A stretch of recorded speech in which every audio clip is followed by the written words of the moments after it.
Here with Oakland men's basketball coach Greg Kampe, one day ahead of the meeting at home against the University of Detroit. What's the mood coming back from that road trip? Well, I mean, I think the mood is okay. It's, time. We've played all year to get to this time of the season. This is the fun time of college basketball. March is right around the corner. And this game has large implications for us on what we can do in March. You play the season in the Horizon League. They have an unusual format where the top two teams get double byes all the way to the semifinals. So you know from the start how important it is to get one of those top two seeds, and you play for it. And, we were in a position, walked off this court one night in early January, 3-3, and they played 5 of the 6 at home, and everybody thought we were left for dead, and there's no chance we could get one of those top two seeds. And now we're playing a game that if we win, we hold it in our own hand. If we win, we're the number 2 seed.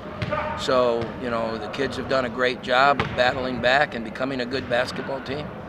And now we're in a situation that so much is on the line, and it's such a big game. Your arch rival in Detroit, your senior night, a sold-out arena on national TV.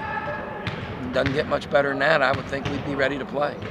What's your reflection on the schedule now? The non-conference, just the way that the regular season with the Horizon League schedule, how it's really clumped. What's just kind of a Well, I'm a guy, I think it's pretty well known that scheduling and that is not, I have weird and different beliefs than most people. And from a league schedule, I never worry about that. You got to play 18 of them. It doesn't matter. To me, you just, however they send them at you, you got to play them. I think you get yourself in trouble when you worry about this many on the road and this many at home. And I think we proved that this year, that we had the mindset it didn't matter. We went 8-1 on the road, and we're 4-4 so far at home. So, that's unusual. But I think that from a non-league schedule, to go 8-5 against that non-league schedule we had was I think pretty special. We almost had a couple, Georgia and Michigan State that would have been 10. I think any team in the country can look at close games they lost and say if and candy and nuts and all that kind of stuff. But those 2 games were near misses. So I think it's been a very successful season. We're at 20 wins.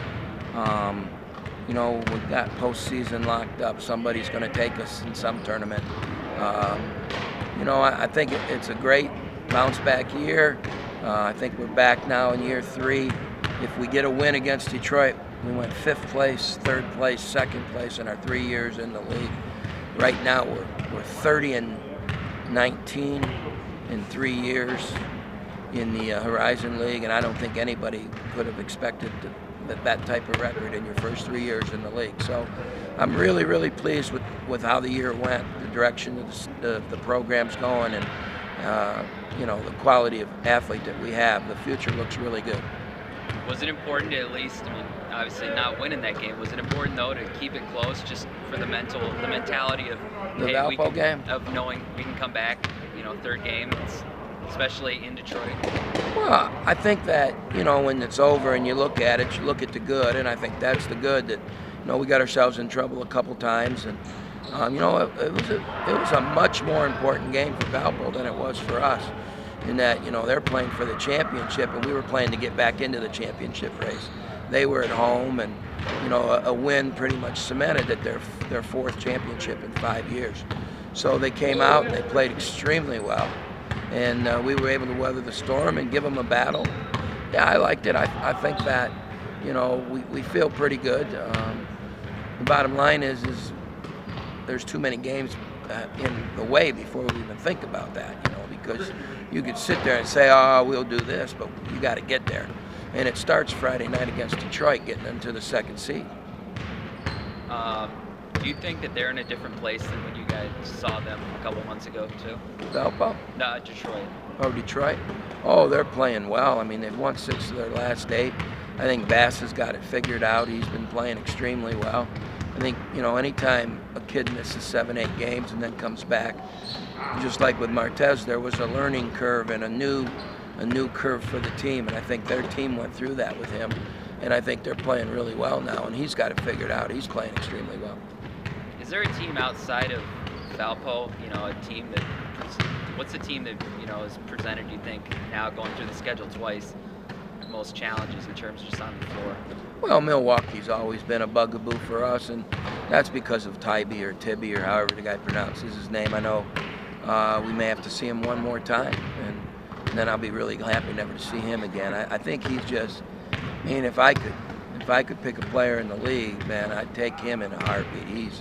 He's a special kid, and he's a tough-nosed kid, and he always plays good against Oakland, and Milwaukee's very well coached, and their matchups are tough matchups for us. So Milwaukee's always been a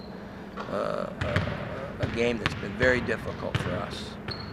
Looking ahead to tomorrow, is limiting their three-pointers, I know that's been kind of a focus all season. Is it really a stress with that? Or? Yeah, we did a really good job at Detroit of taking the three-point away. 3 and 9. Yeah, they just limited them to 9 was one of our better jobs all year.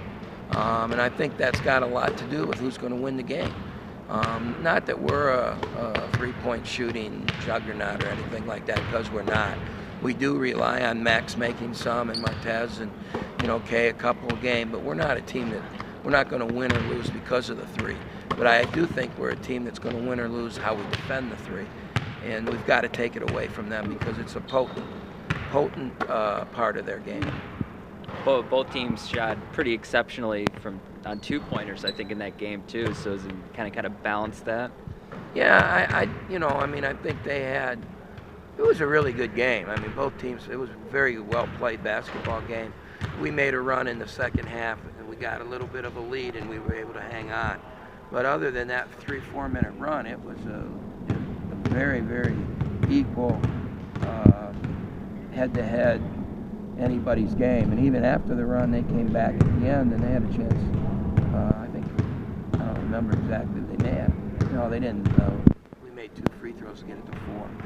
It was the Milwaukee game where they had a chance to tie it. So, we were able to keep it at 2 possessions, which is good. And we made some big free throws down the stretch. But it's a heck of a basketball game. There's going to be an unprecedented amount of scouts at this game tomorrow night. You kind of expect that. Every game we play, Brian. We played Chicago last week. There were 3 general managers there.